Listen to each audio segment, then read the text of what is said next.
Welcome to Real Talk Christian Podcast, where we drink coffee and have real conversations on faith, culture, and society. This is Mark Hyde. And Chris Fuller. And on today's episode, we're re-engaging the Focus series. But today, we're asking the question, and more so answering the question, why am I a Christian? Fuller, you ready? Let's go.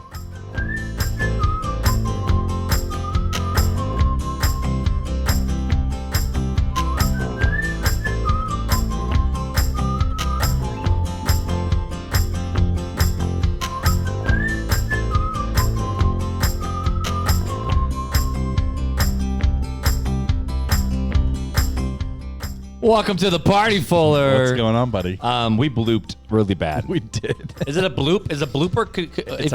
If you actively do a blooper, is it called a bloop? It's a blipper.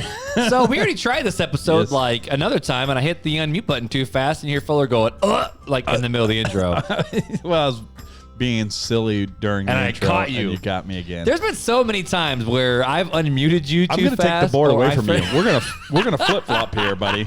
Or there was the one time where I forgot we were not muted, and I started saying stuff. Okay, but not to call you out, but Oh shoot! What did I do? during the witchcraft and wizardry episode, What did I do? let's just say that everybody needs to go watch the YouTube video. Cause you like pull a napkin out of your pocket and you're like picking your nose with the napkin. Is it actually on the YouTube video? It's on the YouTube video. Shut up. She's just like, what is he doing? No, Mark, don't. Oh, Mark. Sorry to call you out, Shut brother. up. On the witchcraft and wizardry episode, I'm digging for gold. You're digging for solid gold with your nap. At least you had a napkin around your finger. That wasn't just like finger deep. I was like, please don't eat it. Please don't eat it. I mean, it's better than Evie. Like my daughter, she'll suck her thumb and then prick her nose with the other finger. I have a picture of it. Yeah, it's weird. When she was sitting man. with me, she was But doing it. so, fun fact, apparently I picked my nose on public YouTube videos. Yeah. If that does not give you enough reason why you should go watch our YouTube channel, I don't know what does. This is real talk. I'm trying to gain some interest here in the YouTube channel. Oh my goodness. Well, hey, Go check out Mark. We don't need content. We need Mark being an idiot on our YouTube channel. That's what we need. You've caught me in my blippers. I've caught you in your blooper. In my booger blooper, but either way, it was dude. funny because I goodness. haven't watched or listened to an episode. So the one time all you second watch, season. And Janelle and her dad go, hey, let's watch the podcast. And I'm like, all right. I said, it's really awkward for me to watch myself and listen to myself. So like I was reading the book and then Janelle's like, he's not going to do that, is he? And I look up and here you are. I'm like, don't do it. Don't eat it. well, I think this is proof that we all need to learn to laugh at ourselves a little bit. Yeah, sorry to call you out, brother. Was that at the beginning, or was that the fun facts with Fuller part? Like, No, I think it was. did I just forget that we were on camera? You must have, because I don't know. And then you stuck it in your pocket. I mean, I was dealing with a bad cold that night. You were, but it was. Yeah, I'm gonna find it and show it to you. I'm gonna take a snapshot of it and send it to you, and we're gonna post it all over social media. That's embarrassing. It's almost as embarrassing as the fact that we're not drinking coffee again tonight. Well, we started off drinking coffee because we batch record, as we've said multiple times. Yep. And now you're drinking the LaCroix. I'm drinking tangerine. Not the Pommelmousse. What is that? Pampel? Pamplemousse. It sounds like poop Pamplem- mousse. I always thought it was I'm like Pamplemousse. pamplemousse. That's why I was playing around. You caught me earlier in the blipper. And you're saying pamplemousse. I said LaCroix Pamplemousse. And you went, moo? Oh Oh man, we got to restart. But no, it's grapefruit. But that's my favorite one. The grapefruit. The pamplemousse is my favorite Orange. LaCroix right now. LaCroix orange. But I'm rocking tangerine. What are you rocking though? I'm rocking the Aha lime and watermelon. Well, right now I have a side part skinny jeans and drinking LaCroix. So if that's not millennial, I don't know what is. You know anything that I just said right now? No. There's a fight on TikTok about how Gen Z is all about how to spot a millennial. You look for skinny jeans, a side part, and they listed other things. And I'm like, well, first off, I'm not taking fashion advice from someone who eats Tide Pods. Second, I'm basically a Gen Z anyway, so it's kind of just funny. We I'm on that don't eat borderline. Tide Pods. We smoke bath salts. That's true. Us millennials, we were weird. Bath salt dude in Florida. Oh, that was some weird crap. That was the But either witchcraft and way, wizardry. Anyways, we are back, ladies and we gentlemen. are. And you know what we have? we brought have the app again. we have question in a box. So Do you remember the old out of the box, Out of the box. It was on PBS. Was it called Out of the Box? I don't know. It was just wasn't that how the jingle went? Out of the box? Or am I? Yeah, but I thought it was. I thought it was. Out of the box. Man, I just said like Out I of the box. thought. Out of the box. I'm a. You good? Yeah, You good? You good? I'm repeating myself. Anyways, I thought it was part of Someone had a little too another. much Taco Bell before podcasting. I didn't have any Taco I know. Bell. It's just funny to make fun of you and Taco Bell because you love Taco Bell. I do love me. Anyways, so let's go with the good friends this time. Okay. We're gonna go with good friends. All right, here's the question: are you ready? Get off your phone. I'm looking Out of the Box song. It actually was the Out of the Box from was it? I don't know if it was Disney or old school Disney. Out of the Box. All right. Anywho, we were kids. Keep going. All right, I'm ready. So this is the Friends category. Well, yeah, I'm not. Yeah, but I'm not going to ask you. I'm going to ask you this question, but I already know the answer to both of. I know both of our answers. Okay. Because we're smart. We're smart, married men. Okay, I'm ready. What is the most beautiful thing you have ever seen? Besides myself? My wife. You mean besides myself? Wow. Who's that sexy thing standing in the mirror? Beth, if you need directions to the that's courthouse. Me. Staring in the mirror. Like that's Megan Trainor's song. Anyways. That's my girl's favorite song right now. But anywho, most beautiful thing I have ever seen, yes, is my wife. Yeah, see.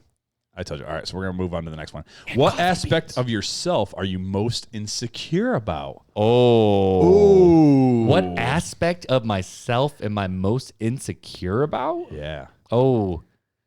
Dude, that's Man, like, we're getting personal. How did we go from the most beautiful thing I've ever seen to what are you insecure about? You want me to go first? Yeah, you go first. I'll be real on Real Talk. Okay.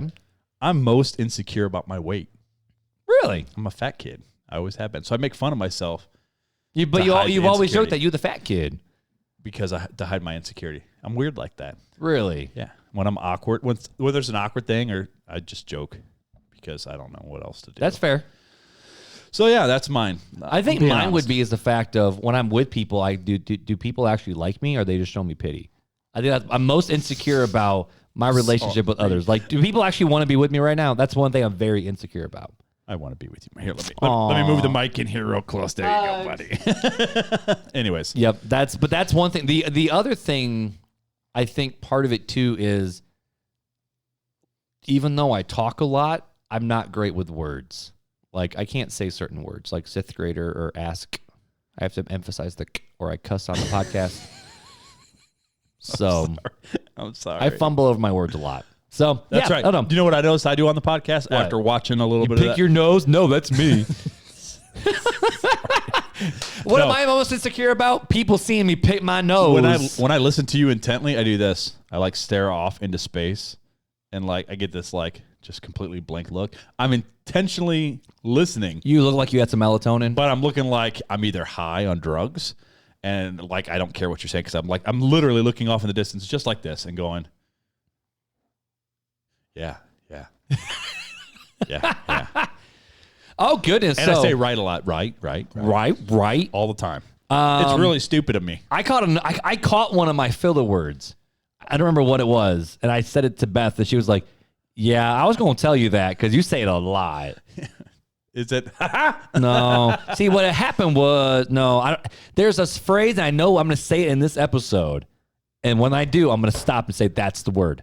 That's my thing I say all the time. Janelle's pointed out a few of our filler words. Our filler words? Yeah, she's like, yeah, Mark says that all the time. Oh, you say that. Oh, Mark says that. Oh, you say that all the time. Yep. I'm like, well, we just suck then. But we do not say a lot. No, we do not. Nope. That's one thing we have worked very hard but not you to know, but anyways, that was a really good question. What are we most insecure about? It is. That's a really good question to get to know each other. See, I'm looking bit. down, like not at the camera. I'm looking at the tripod. Yep. I randomly look different places other than the camera or you. That's really cool. Yeah, I'm looking through right now. Did you just say that's really cool? That's a filler word right there. When I don't know what to say, I didn't pay attention to what you said because I was looking to make sure. So that's cool, man. Like, well, I'm looking because again, people, we don't have a review. No reviews, and I was looking through my Instagram DMs to see if I caught anything. Now, this isn't a review. This was just a funny conversation because back in middle of February, I posted a story where it's one of those like change my mind ones where it's church coffee is never good. Change my mind. And I posted it, and one guy wrote back, and he's like, "We have refinery coffee at my church, like refinery from Goshen. That's what they drink at their church. Everybody can't be bougie like you. No, I mean at our church we have Kingdom Growers. We drink Kingdom Growers. It's a little weak, but all the proceeds go towards digging wells. If overseas. Riverside would, throw a little money RTC's way, they could drink some RTC coffee at church and buy a big roaster that I could roast 28 pounds at a time. Oh, that'd be pretty dope. I found one the other day, a roaster that roasts 28 pounds at a time, $2,000.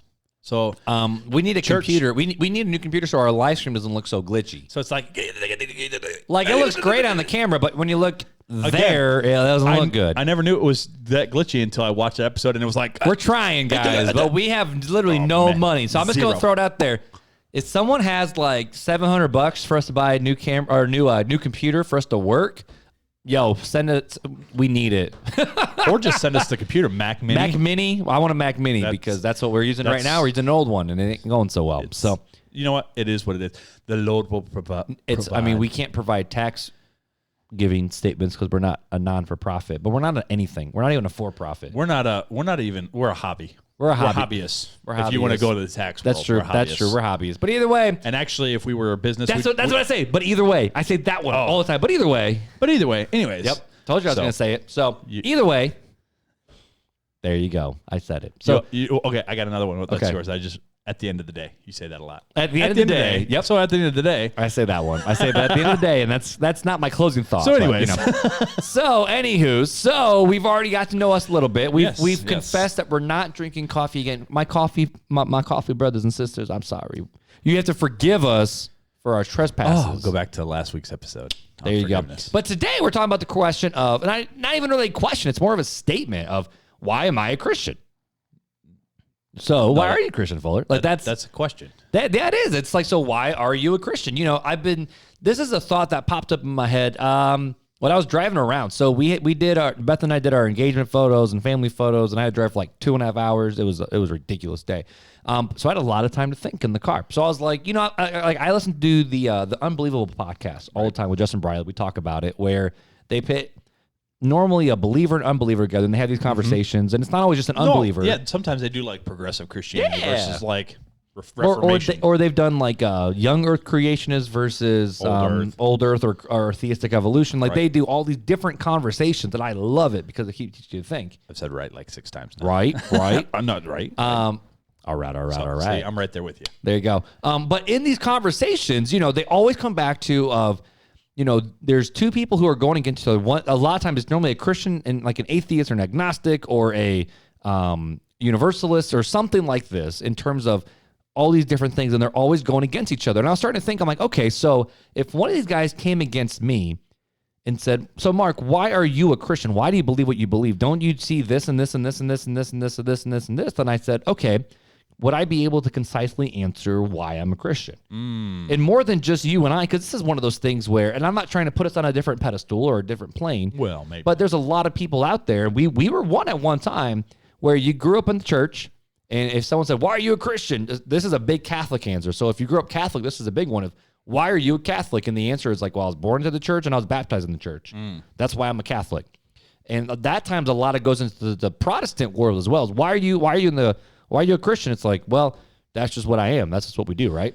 Now, I understand that in the culture we're living in, it's kind of like a post-Christian world where the upcoming generation is the first generation where their parents, the older millennials, did not go to church and have a church background. Not necessarily.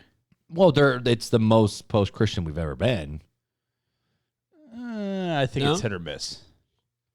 Well, either way. Either way. That's the other thing I say. I say either way a lot. There you go. We're going to totally This is going to be so bad. We're going to nitpick the crap out of ourselves this episode. And I promise I will try not to pick my nose. You can pick you can't resist. You can't pick your family, but you can pick your nose. There he was. He touched his nose.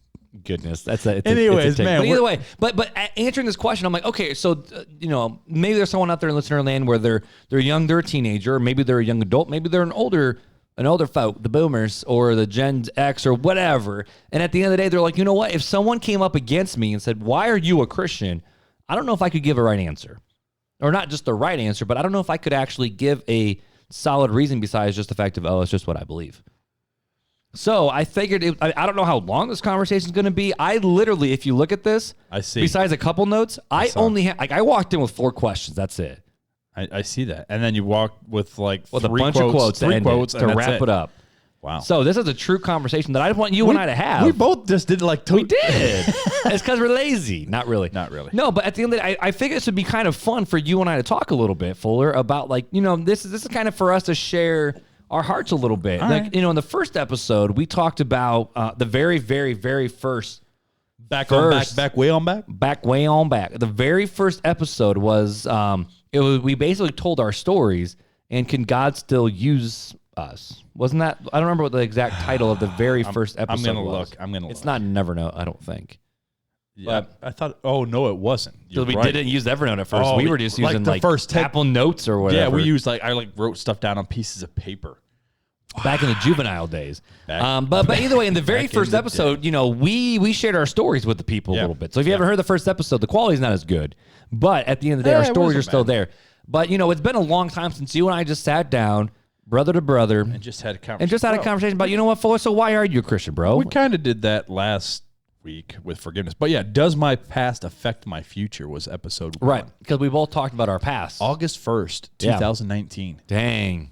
It's been almost 2 years, it ladies released. and gentlemen. But, so I figured this would just be a good question, a conversation of, so when did you become a Christian? Why are you a Christian? And these are these last two are the ones that I think about a lot is, are there any parts of Christianity that you personally struggle with? And then the last question is, what's one thing you wish unbelievers knew about Christians? So that's it. So Fuller, I'm curious, bro. Oh, bro. So when did you, when would you say, when did you decide to when did you realize that you were part of the elect? I have decided. Oh, I thought that was right. That was beautiful. No. That was beautiful. You hit that note. I should have put some reverb on your voice. No, let's not. I can put do some that. reverb. You're gonna. Watch this. I have decided to follow Jesus. Anyways, all righty then. We're back to normal. But so seriously, Fuller, No, so when did you decide to follow Jesus, bro? So I was baptized in. It was September 14th, 1997. Dang, I was 5, bro. So I was 8 years old. Back when you were a young whippersnapper.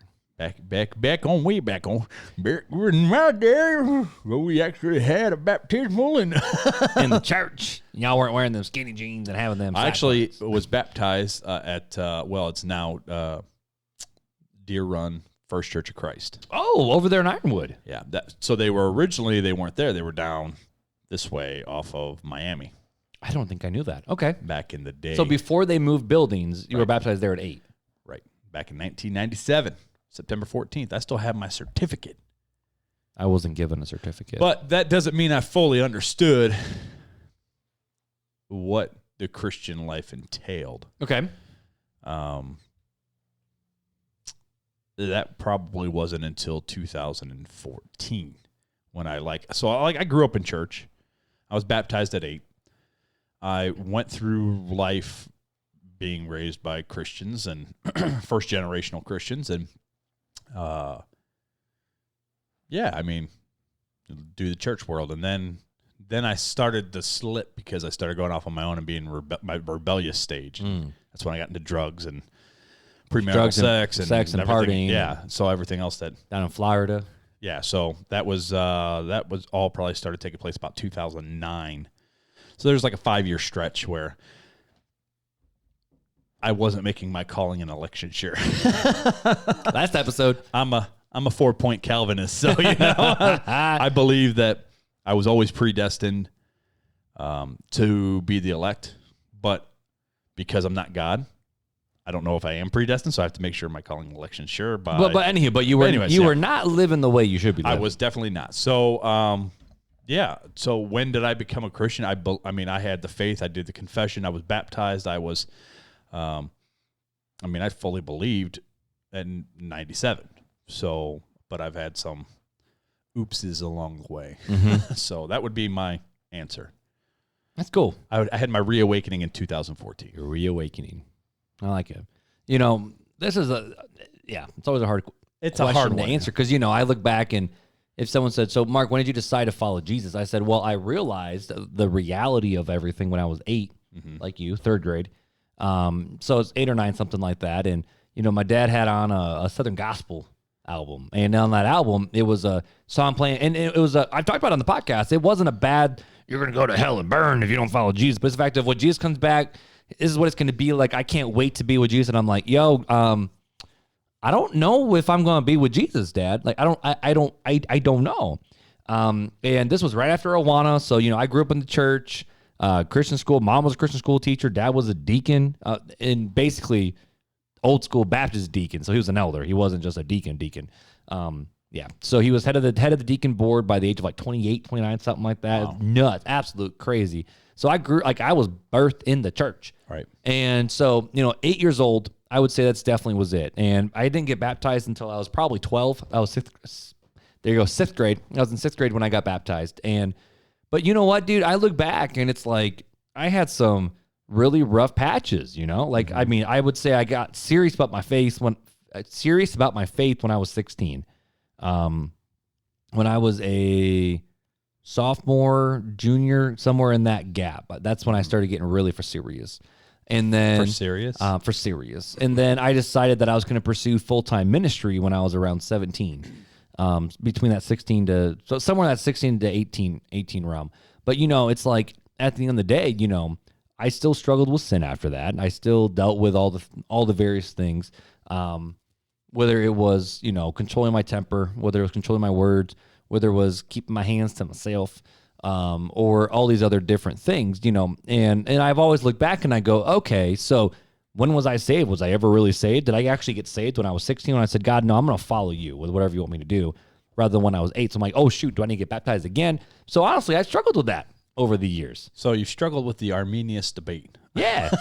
but at the end of the day, so if someone said, Mark, so when did you become a Christian? I was like, I realized who Jesus was and who I was not without him at the age of 8, baptized when I was about 12, and then actually started getting for serious at 16. So that's kind of that's where my history kind of goes right there. Okay. So, well, I mean, what I would say to both of us, right? We both sound like we have similar stories, except for I went a little bit more extreme. I don't know what drugs are besides Tylenol and ibuprofen. I went way more extreme, and for at a lot older age and for a lot longer. Mm-hmm. But the thing I come back to is that even the demons know that God is God and right. believe, but there's a difference. They don't put their faith in following Jesus. There's something that separates that because they're fallen angels because of them. I mean, they believe God is God. They understand who he is. Mm-hmm. Matter of fact, they still obey him. When Jesus says, hey, go. Like they went. They go. They went. So the term, when did I become a Christian? I think that's more of like, it's hard. It's hard to define because if you really think about it, like to me, I would say I was a Christian because I believe that I'm elected of God, right? Mm. So there was a path that God set me on that I was going to turn to him. He knew I was going to turn to him because of the influence he would have, and he would direct me and things would happen to me, but yet he always went out after the lost sheep. Right. Because of one of his. And so when was I a Christian? Well, I believe we're talking about an issue of time. And so if we're talking about an issue of time, I'd probably say 2014. But if we're talking a position of God, I've always been. I've always been his child because I'm elect, I believe. I believe one of his sheep. I was born into the flock. So okay, so maybe this will go into the next question that we started the show with. When we asked the 4 questions is, and you started leaning into it a little bit, but more the question of, okay, so Fuller, why are you a Christian? What? And this is, I'm thinking of that 1 Peter verse that we talked about in various episodes where it's always be prepared to give an answer for the hope that you have. Mm-hmm. Not be prepared to give an answer, but be prepared for why you have the hope. Right. So this is kind of the whole be prepared to give an answer. Mm-hmm. So I'm making sure you're prepared, bro. Mm-hmm. So if someone said, so dude Fuller, so why are you a Christian? Why did you choose this route and not another route? Like if someone asked you that just on the street, what would you say? So I go back to what I was touching on with the first question of that I believe, sorry about that, people. I believe that was beautiful. God has directed my steps, right? Mm. So it's not that I am a Christian because of anything that I've done, but because God has opened my eyes and revealed himself to me, right? He has directed my steps so that I would choose him. He's made my mind, my emotions, all in this funneling direct path to funnel to him. Mm-hmm. And I believe, again, I'm a Calvinist. Right. that's I mean, I believe in predestination and election. So I believe everything that happens to us to direct us to a path. And that's the path to him. And so I'm a Christian because he has chosen me for whatever reason, nothing of my own. It's a free gift that he's done for me. And he has chosen, not I, but he has chosen to reveal himself to me via the Holy Spirit. That's why I'm a Christian. Now, would you answer someone who's not a believer with that same answer? No, because that's the truth. It's because I struggle with that because I believe. I mean, there's a difference between talking. How often do we talk Christianese? I throw out justification, sanctification. Would I say that to a unbeliever? No, because they're gonna be like, what? What are those words? Like justified, like justice. Yeah, okay, I understand that, but like, yeah. So, yeah, it's a little bit of Christianese. And also, hindsight's 20/20. You can look back and look behind you and see all the ways God has brought you here. But I would explain to the person, I'd say, look, God has directed your steps to this time, this place. This meeting right here, God has directed your steps through your entire life, has led to this moment. Mm-hmm. And God's saying, take my hand. Now, God has directed you to this, so now are you going to say yes or no? I mean, God already knows. Mm-hmm. I don't know. I'm called to preach the gospel, the good news, right? But that's just because I'm supposed to obey. There's an obedience factor, and I think that's why we have to do it. So, but I would say, yeah, hey, this is your moment in time. Choose today whom you're going to serve. Right. And that's where I would leave it. So do you think some of the conversation nowadays goes, okay, well, cool, yeah, homie, that's good for you, but that ain't true for me. And that's where I think a lot of the Christian atheist debate is we're living in a relative society. Well, the truth is relative to what you want. But it's not. Oh, I agree. But it's not. Like, we know it's not, and that's what I would say. Well, that's true. So if truth is relative, then if I took out my gun here and say 3 seconds and shot you in the head, well, I'm unjustified and it's okay. It's a just shooting because truth is relative. Does that make sense? Or is there a line? Is there a line that says this is wrong and this is right, right? And where does that line come from? Well, the morality of God. God sets up the standard. Mm-hmm. Now, we like to play like we're God. Right.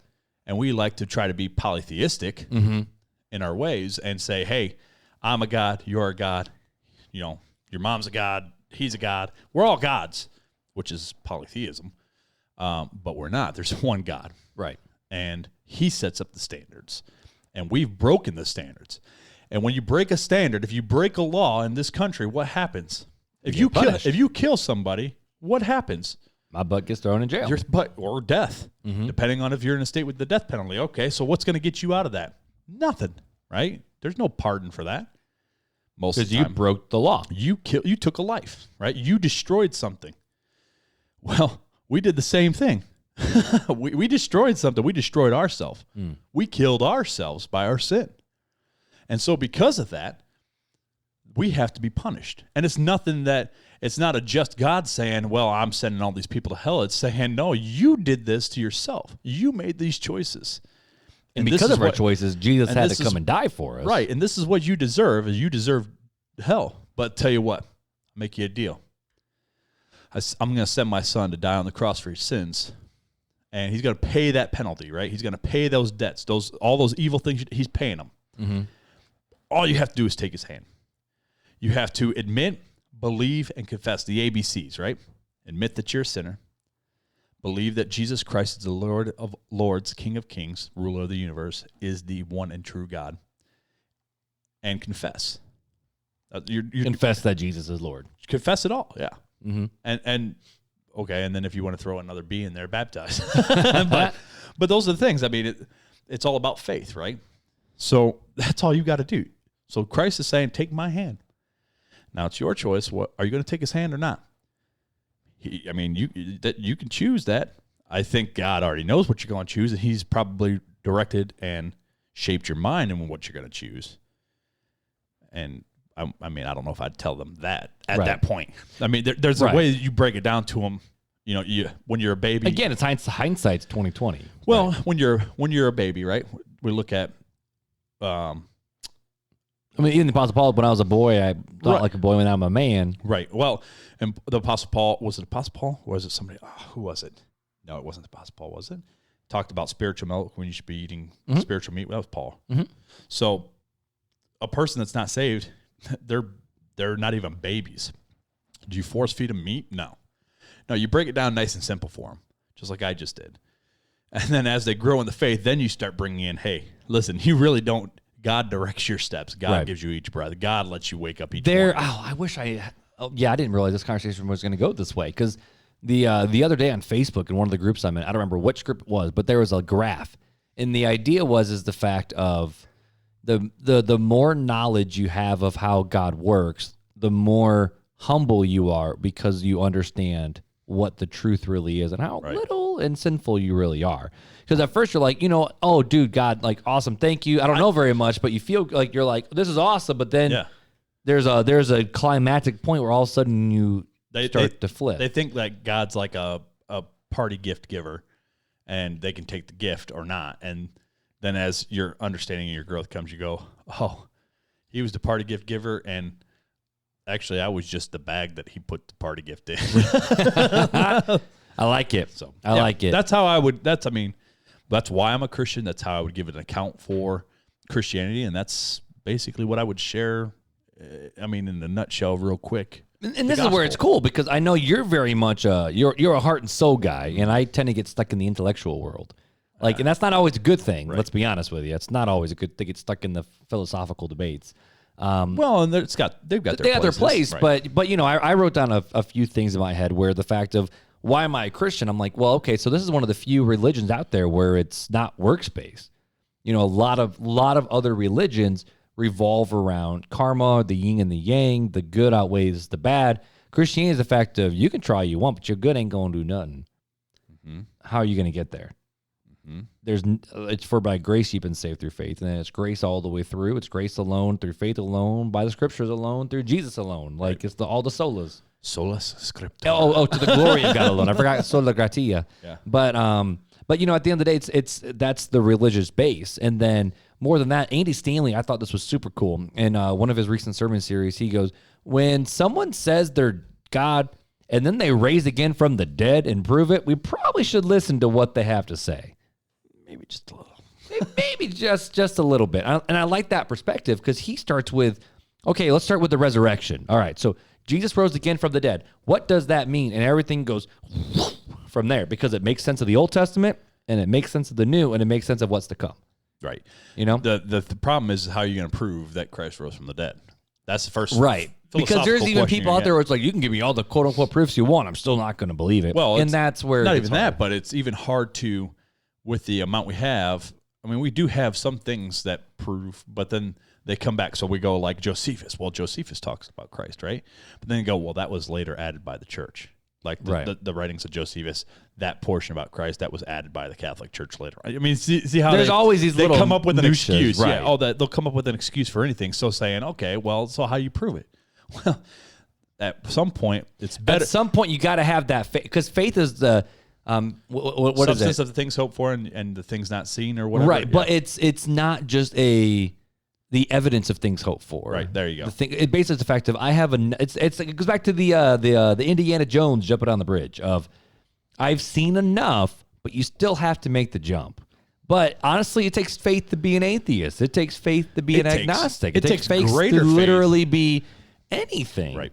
But we don't think it's faith, because atheism is a baseline, because all of us are born little sinners. Right. All of us. Well, no one seeks after what's God. atheism? Atheism says, I am God. Right. Right. It's not just the fact that there is no God. And it's funny because they go, well, I don't believe in God. Well, yes, you do. You believe you are God of your own self. That's what you believe. So you believe you're God. So you do believe, and you actually have more faith because you say you have control, but you don't. Because everything in this world comes from something, but you say at the end of the day, it all comes from nothing. Right. There's a lot of faith that you got to jump to do that. Right.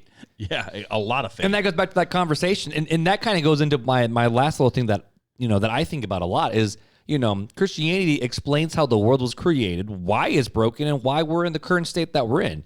You look at intelligent design, the fact of how the world was created. I mean, even modern evolutionists actually dropped, and so Christians stop using this argument, but the modern evolutionists actually will say that they believe, oh yeah, okay, sure, things did not happen by chance because it was survival of the fittest and things got better and better and better and better and better. But at the end of the day, it's still okay, but what caused it? Right. Like. So where did it all begin? Where did it all begin? Like our world is so logical. They say, well, see, these molecules from millions and billions of years ago started moving erratically and exploded. Right, like photosynthesis, how the body reheals itself. I mean, you can take veins out of your body and then they just figure out where to reconnect. Yeah, they redirect flow, and that's some weird crap. We don't even understand everything. I mean, nor we never will. Right, exactly. Now, this is now again, this is where science argue with the fact of, we talked about this with science and faith, where everything that we used to not be able to explain, we just attributed to faith. So as we started to know more, it pushed faith out of the room. Actually, it's doing this. We think this is the illusion, is that it's doing this. Right. Really, it's doing this. Exactly, right. And that's the thing, is faith was supposed to be the foundation, with science being of the room, not the more we know, fighting. the less we know. Right. And the more faith we have to have. Because it just keeps going. Right, it keeps going. And that's that's super the thing. cool. That's why I say faith increases at twice the speed as the knowledge increases. At least it should. That's what is happening. Should. And a lot of scientists are that way. As I understand the body, I don't understand why the electrical connections make the way they do. Like, but they do. Like, your brain has, and you can create new pathways for your brain to travel. Right. With your thought process. Right. Some weird stuff, man. I mean, they understand more, but the more they understand, the less they understand. It's crazy. It's crazy. And then, the last thing, just going back to why it is the way it is, that goes back to the moral argument of, if we believe in evolution, if we believe in survival of the fittest, no one should have a problem with racism. No one should have a problem with supremacy. No one should have a problem with the poor people or this person or that person, because you're just weaker. So if you don't deserve to be here, sorry. And I'm not saying, I want to make sure I say it, I don't believe that. I want to make sure that's loud and clear. But I'm just saying the fact of, if we all came from nothing, and at the end of the day, it doesn't matter. It's literally survival of the fittest. Why do we take care of the poor and the weak and the lonely? Right. Like my daughter who has cerebral palsy. Right. If she's weak, I should not be making sure she's okay. Exactly, because that's just making society weaker, and we're not being able to evolve. But what's the reality? We do care. Right. And the answer is, why do we care? Yeah, because God cares. Now, I mean, I heard some people say where it's like, well, we shouldn't be arguing if we should or not. We just should. But, my mind goes back to the moral argument of, where's the baseline of morality? Because if it's a relative term, people anything go, goes. well, it's the betterment of society. Great. Hitler thought getting rid of Jews was better for his society, but the whole world deemed that evil, and it is. We have a society that thinks getting rid of babies is a good thing right now. We have all sorts of stuff that is wrong, right, on this basis of God standing, that we just whatever. But we both agree with that. The fact of, where is the line, right. And so, who makes the fact and the argument of where the line is at? Like, who sets the standard? If it's me, it's wherever I want it to be. Yeah, exactly. If it's just based on society and rule of the mob, well, I can get enough people together and brainwash them and make them believe whatever I want. So does that mean it's right? No. Right. There's a moral line, and everybody has that line they won't cross. Mm-hmm. I don't care who you are. There's always a line that you're not. And the answer is why, and it goes back to because we're made in God's image. Right. And so when I look at the question of, okay, Mark, so why are you a Christian? Yes, I understand spiritually my condition, and I understand spiritually what it means for God to call the elect, and for Him to call unto Himself whom He wills, and He preordestined that will be called the children of God. Mm-hmm. But on the intellectual level, for the conversation, it's the fact of, it is what makes sense of the world, and and this is why I got the various quotes, and there's the C.S. Lewis quote. And in fact, the way most people do it is actually wrong. I found out it is actually a wrong interpretation of his quote. But the quote that C.S. Lewis actually said is, I believe in Christianity as I believe that the sun is risen. Not only because I see it, but because by it, I see everything else. So the idea is the fact of Christianity. Yeah, I believe it, not just because I see it for myself, but it makes the whole world around me make sense. And that's kind of where I'm at with Christianity. And it's one of those things where this is where my struggle is, I drive around South Bend all the time. I was thinking about that today. I'm driving around South Bend. I'm like, I probably have passed 1,000 people in the last little bit between driving on the bypass, driving on Mayflower, driving on houses, all these different places. Yeah. Exactly. Like, I drove by thousands of people today. How many of them have even, like, do they even care? We think of a large church nowadays as 250 people. Bro, that ain't even a community. Like, right. I got like a couple hundred people just within this little tiny, like, couple roads that I live on, Mm-hmm. And at the end of the day, for us as Christians, this is where I struggle the most. Oh, I guess that goes into the next question of what do you struggle with Christianity? Well, there you go. Is the fact of I look around at the world and I go, man, that's a lot of people. And I'm one who I see the elephant and I tend to shut down, where it's just, that's a lot of work. I don't know where to begin, so I'm just going to sit, which is not the work. And then there's other people out there where I knew a pastor who he was like bound and determined to see 1 million people come to follow Jesus through his ministry. He crashed and burned hard because he pushed so hard that he ended up losing his family over it. And it's like, that's not right either. Nope. So what do we do? And the Christian answer is, well, God does what God wants to do, but we're so called to go be the hands and the feet, Got to be the vessel. Right, and that's willing what you to be used. And that's just it. Is I didn't bring this quote here, but C.H. Spurgeon one time said that it's not my job to save people. I'm only going to be held to account for if I gave the message of the gospel and how well did I present it. Like, right. That's what LaCroix burp. That's what I'm responsible for, is did I present it? Because, it's the whole idea of you can lead a horse to water, but it's up to the horse to drink. So you can even bring the horse to the water if you want. You can soak the hose. You can soak the horse with the hose of water. Wow, that was a tongue twister. But it doesn't mean he's going to drink it. He can keep his mouth shut. Right. So this reminds me of a parable, and I'm probably not going to get it right. And I don't even remember where I Is it like a Jesus parable or a different parable? No, I don't. It's not a Jesus parable, and I don't even remember where it comes from or why I heard it or anything. Okay. And maybe it'll spark something you'll remember, and I don't even know if I'm going to tell it right. But there was this man, and he had 2 water vessels on the back of his cart. And it would go a mile down the road to the well to get water in these vessels each day. And the vessels are cognizant of each other. They know that they're each other there. And one is old and broken down and has cracks through it. And one is a brand new jug, right? Okay, right. And the guy fills both jugs. Well, on the way back, the broken jug continues to lose water, right? So it's losing water because it's got cracks in it. It's old. And it's wondering, man, I wish I was like this other vessel that has itself all together and that it has no cracks and it can hold the water, because I'm just losing water. And it goes back and forth. And this goes on and on and on and on. And the vessel one day asks the guy who fills the vessels, why do you continue to use me? I'm cracked. I'm broken. I don't, by the time we get back, I only have a quarter of the water that you filled me with. Why? And the guy that fills the water jug says, hey, next time we're driving, look at the road. And as they go back to drive to get water, he looks at the road. And what was once a desert road is now blossomed with flowers and grass, because as he was traveling back and forth, he was watering. But he thought he was broken. He didn't think he was making any impact. And so that's where it kind of reminds me back on that of, you're talking about, well, it's the big thing and it's this big elephant. And to me, it's like, well, you can look at it that way, or you can look at it like I looked at it for a while of, man, I'm a sinful person. I'm broken. How can I ever reach out to anybody? Like, I struggle with so much. How can I help anybody? And when you look at it, if you just are used by God, we don't know the purpose why. It's the journey more than the destination. Well, right. But we don't know why God's filling this and what's happening along the way, how we're touching people by living our lives or just being who we are. But we might be watering. We might be planting. Who knows? Helping people grow. Right, exactly. And I don't remember where I heard that parable from, but it's always stuck in my mind of, you know what? It's not that I have to be this spectacular, awesome, super Christian. It's that I have to be willing to be used by God. So, sorry. That's just I like a little that. rabbit trail there. So to end the conversation, what is one thing that you wish unbelievers knew about Christians and Christianity?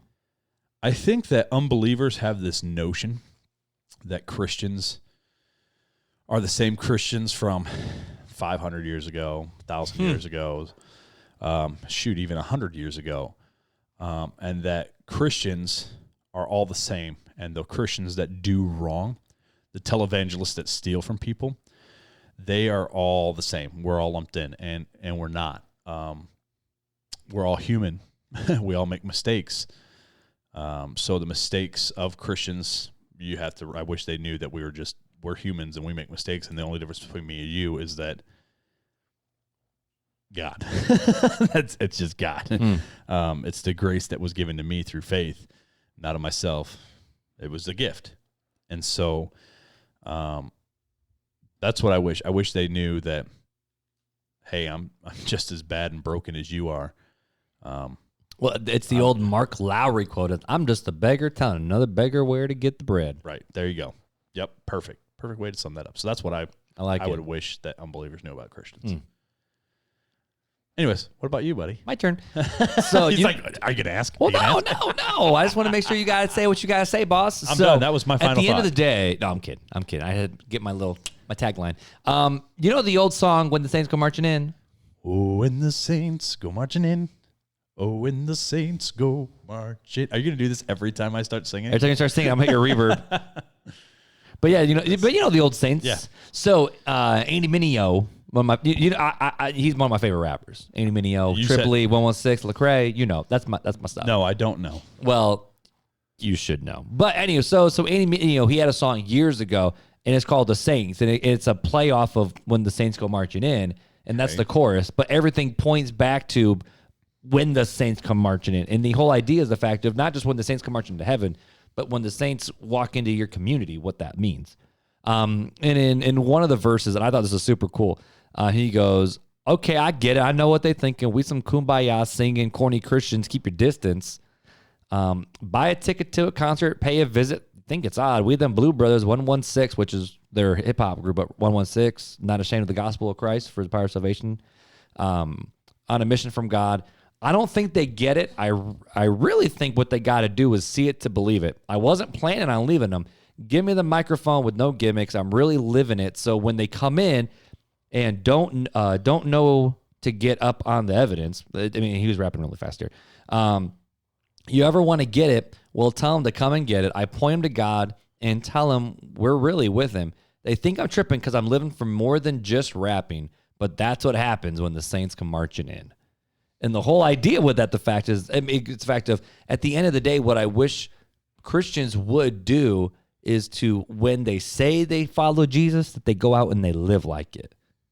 And that's where my thought is, because so many people out in the world think Christians are corny, and that they're just these, we hold hands, we sing kumbaya. It's like that. Y'all do some weird crap. Are y'all normal? Like I don't know what y'all doing. And obviously, there's gonna be some things that the world doesn't get that we do. Like we sing worship to God. We sit and we learn from an old book. Like some things they're just not going to get, and that's fine. But at the end of the day, I wish Christians would step up and go, when someone invites you, or when someone invites someone to the church, that they don't go, oh, I don't want to go there. I know who goes to that church. Y'all don't look like anything you say to believe. And so I don't think that's so much me answering the question of what do I wish unbelievers knew about Christianity, but I guess that's more of what I wish Christians did inside of Christianity is actually represent well the Jesus they claim to follow. I mean, we're always going to be different. Right. Christians are always, heck. But different for different sake, I think, is dumb. But we're going to be different naturally if we follow Jesus. Right. I mean, to say, yeah, I mean, I love the tagline from The Chosen. Get used to different. Is that really the tagline from The Chosen? Get used to different? Get used to different, because it is true. I mean, when you follow Christ, following Christ is different. It's a different way of the natural thinking, because why? We are naturally sinful, and we are naturally drawn to our own desires and things that aren't good for other people. That's what we are naturally drawn to. We're naturally drawn to look after ourselves and be prideful and angry and hateful and spiteful and lustful, and that's what our natural cause is. That's what the world naturally does. And so to not do those things is to be different from the world. We're called to be different from the world. We're called to be set apart for God. I get what you're saying. You don't You're saying, and I guess this is more so not the fact of we look just like you, but I'm more thinking of, I wish people in the unbelieving world actually knew that we actually lived by the gospel we preach. But the problem is that, if that makes sense. No, I get what you're saying. I get what you're they go to church on Sunday and then they don't look any different from the world. That's the problem. Right. That's the big issue. Okay, you go hold hands and sing Kumbaya, and then you turn around and do this. And you're at the bar the next night getting drunk. Well, it reminds me of, and I don't want to go too much into the conversation, but the whole Ravi Zacharias thing that just came out, where he was going all over the world preaching about Jesus, but now all of a sudden, the truth of the reality of all these sexual misconducts and victims he left along the way, and they've proven to all be true. You know, it's a sad thing, and but that's the call for us as Christians to go that people are watching. So what are they seeing? Right, because we're called to show our faith by our words. This is where the sanctification process comes in. That you've been justified by Christ, through Christ, in Christ. Now what? You should be a new creation. You should be sanctified in Christ, through Christ, and by Christ. It's not of ourself again, but it is a fruit that comes from the root, and the root is Christ. And if we're grafted in to the root, then we'll produce the fruit of Christ. Right. And what does that look like? Well, love, joy, peace, patience, kindness, goodness, gentleness. And what does all that faith, mean? self-control. Love. It's all love. The greatest of these is charity. What is charity? Love. Charity's love, right. You can preach with the tongues of many. You can prophesy. You can do all these things. You can cast out demons. But if you have not love, you have nothing. You have nothing. So, now that you're like processing this out, I kind of like have this thought of like, oh, I wish the outside world would think Christianity like this.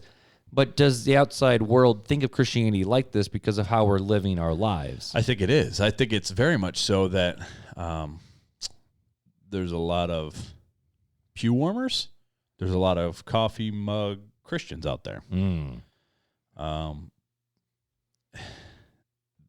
There's a lot of people that want to play church, and that's kind of where I was getting at too with mine. Of I wish they knew that not all Christians are alike, because broad is the gate to destruction, and many are there. And the way to God is very narrow, and few will find it. That speaks something powerful. That means that this road of Christianity, of following Christ, is not easy. It's not the norm. It's not the thing that is widely accepted. It's something that's different and looks different, and this is that hard thing, because we understand that there's nothing we can do to make people decide to follow Jesus, because God is the one who has to transform the hearts, but we still have the responsibility to go. It's this awkward tension that we'll never understand. There's an obedience factor, right? Right. So God does the work, and we just have to be obedient. That's what it's always been about. From Abraham to David, it's always been about obedience to God. To the Israelites, to Moses, it's all about obedience. Obedience and faithfulness. If you're my child, you'll obey. My child, when they hear their voice, they come. Right. It's all obedience. And so we have to be obedient. God doesn't need us for anything. God doesn't need us to go out and present the gospel to anybody. God doesn't need us to do anything. God doesn't need us to pray. God doesn't need us to visit the sick or take care of the poor. God doesn't need us for anything. God is God. We put God in a box and we think, okay, God has to use me as a vessel. God doesn't need to use you as a vessel. He can do whatever he wants. He's God. He's allowing us and giving us the opportunity to be obedient servants. And that's where it's at. Are you going to be an obedient servant? Can I say, well done, my good and faithful servant? Servant. It's funny because people think of servants. They're like, oh, servants, slavery. This is like horrible. Okay, I'm just got to. The bond servant. Yeah, I've just got to, this is, there's a huge difference. And one of these days we'll probably get into the podcast. But there's a huge difference between what we think is slavery, like American slavery, and like slavery of the Bible. They were two drastically different things. The slavery of a Bible was like, couldn't pay off. Now, there was actual slavery. Well, of course. We can't forget that. But that wasn't done by, like, we're talking about biblical slavery, like slavery in the Jewish land, Israel's, right? Okay. What happens? Every 7 years, there was the year of Jubilee, where the slaves would be released, right? in Israel, right? From their bond. From their bonds. Why were they in bonds? Well, because they chose, but they weren't forced into it. They chose because of it too. Because of a debt or because they couldn't feed themselves or whatever, so they would go do these things. It was actually a way of protecting the same with if a family sold their land because they needed money, that same years of Jubilee, that money would be given back, or that land would be given back, and everything would be made as it was before. So it's a drastic difference. So when Christ it was set up honestly, it was set up to take care of one another. Right.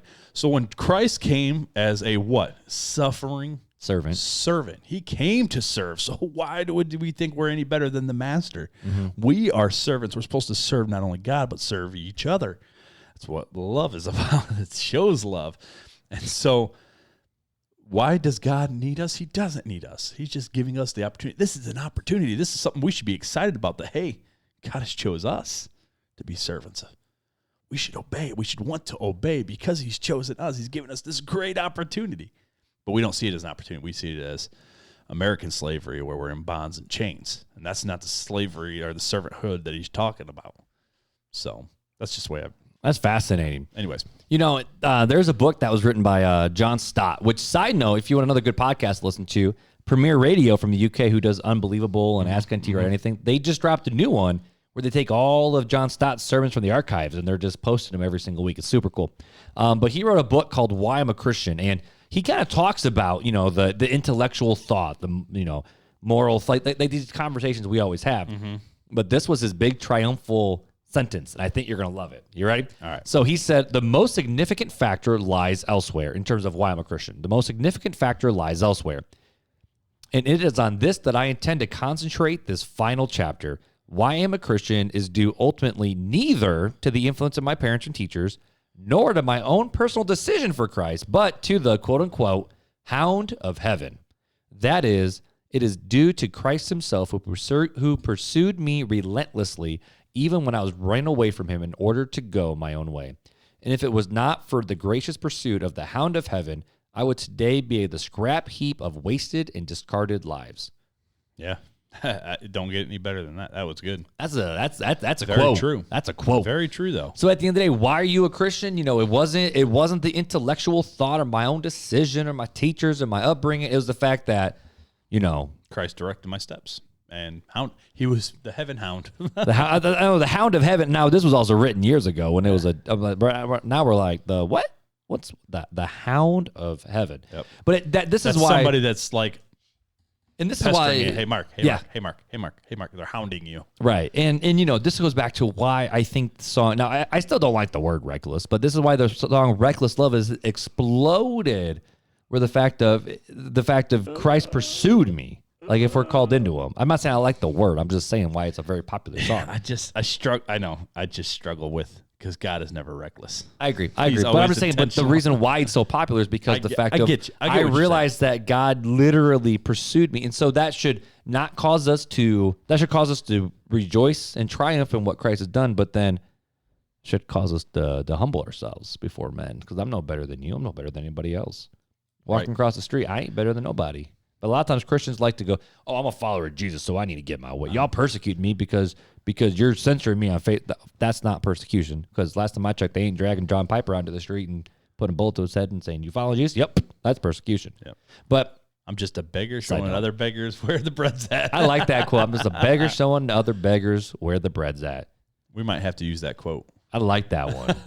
Is that where we should end this one? I'm just a beggar. I'm just telling a beggar. Other beggars. Hey, beggars, this is where the bread. This is who giving out the bread.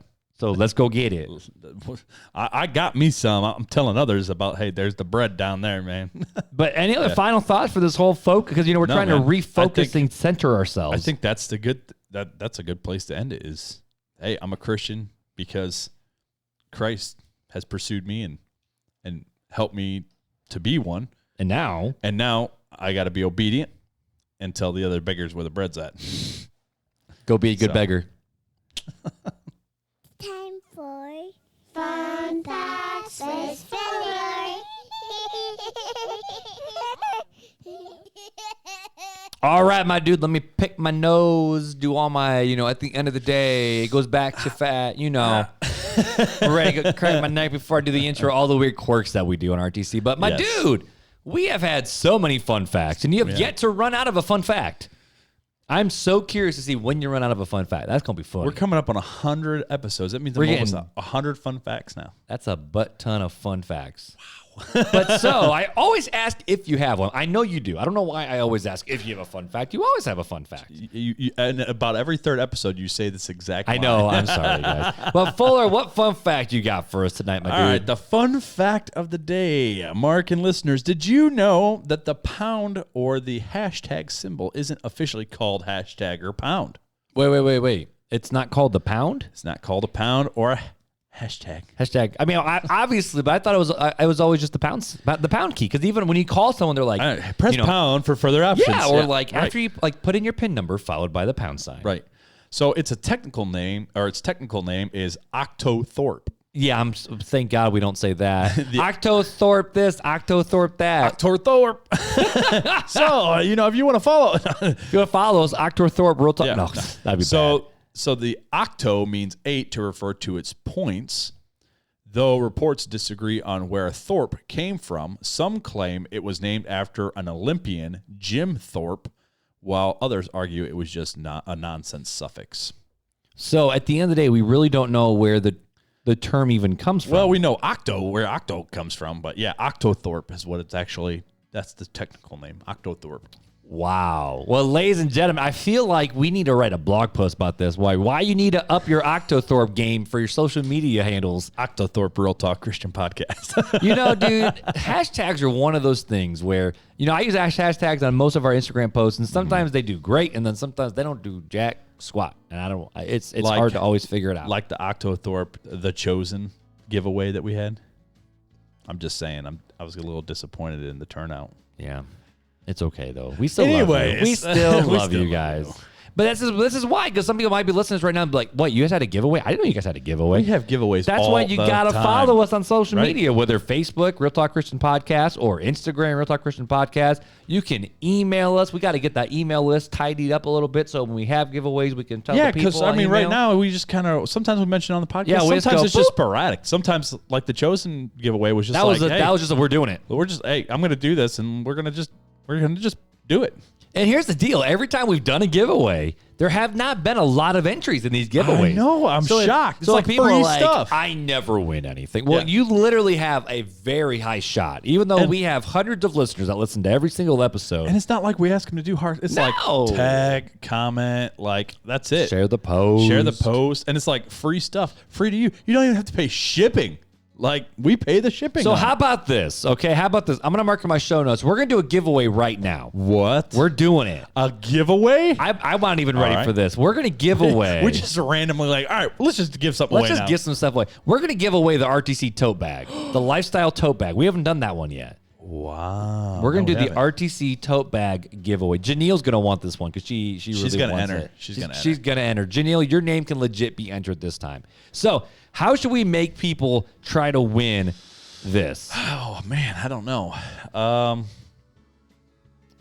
got some ideas. I think we should Octothorpe. We should Octothorpe it. Oh, my goodness. Okay, so how about this? If you leave a review or have left a review, you have to screenshot it and email it to us, realtalkchristianpodcast@gmail.com. But that's only a few people. But if you don't have Apple iTunes, what about the people that do Spotify? They can listen to it. They can leave us a review on Facebook, and they can leave reviews on Facebook, and then after that, they can do it. Yeah. So just screenshot your or you know what? I need to do this still. I will do this before the episode. Or we're going to, should we do this? Maybe we should talk about this because we don't have a Google My Business yet where people can leave reviews for us on Google itself. We don't have that yet, but we're not a business. So, but we're not going to do that. We're talking out loud. So we're going to do Apple Podcasts. This is what happens when we just randomly say, we're going to do a giveaway. Yeah, let's do Apple Podcasts. Let's do Facebook reviews and screenshot those and send it to us. Okay. What about Instagram? Instagram? See, here's where it gets This is where it gets hard. Okay, here's a fun one. These are the only three. We're going to do something different, all right? All right. So review. If you already left one, just screenshot and send it to us. Okay. Facebook, leave a review and send it to us. Okay.